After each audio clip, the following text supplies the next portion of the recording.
dalam kurikulum 2013 ada 3 aspek yang dinilai. Aspek pertama adalah penilaian sikap. Aspek yang kedua adalah penilaian pengetahuan dan aspek yang ketiga adalah penilaian keterampilan. Dalam penilaian keterampilan ada 3 tuntutan penilaian yang dibutuhkan. Pertama, ada yang namanya penilaian kinerja atau penilaian praktik. Kedua, penilaian produk. Ketiga, penilaian proyek. Dalam penilaian praktik atau kinerja, peserta didik itu dituntut untuk mampu mengimplementasikan pengetahuan sebelumnya dalam bentuk tulisan. Dalam hal ini nantinya, tulisan yang dibuat siswa disesuaikan dengan teks yang mereka pelajari.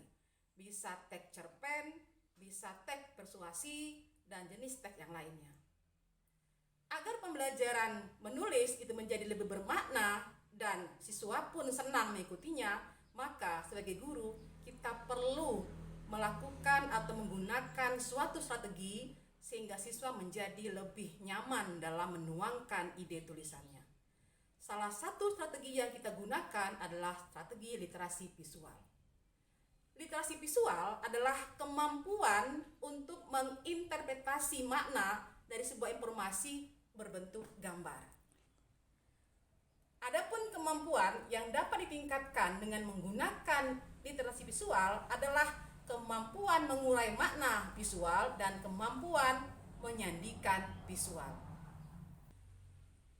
Untuk menerapkan strategi literasi visual dalam pembelajaran kita, ada 2 langkah yang dapat kita lakukan.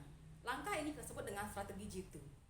Strategi yang pertama adalah strategi input, yaitu strategi untuk mengajarkan kemampuan menguraikan makna atau memahami visual. Misalnya dengan meminta mereka menganalisis sebuah gambar atau mendiskusikan suatu tayangan video tertentu.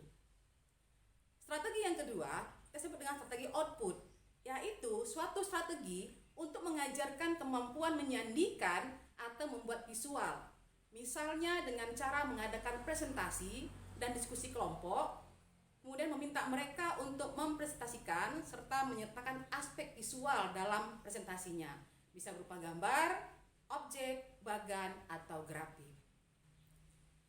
Dari tayangan tadi, diharapkan pemahaman kita terhadap konsep strategi literasi visual itu semakin lebih mantap, sehingga kita pun bersedia dan siap untuk menerapkannya di kelas kita masing-masing.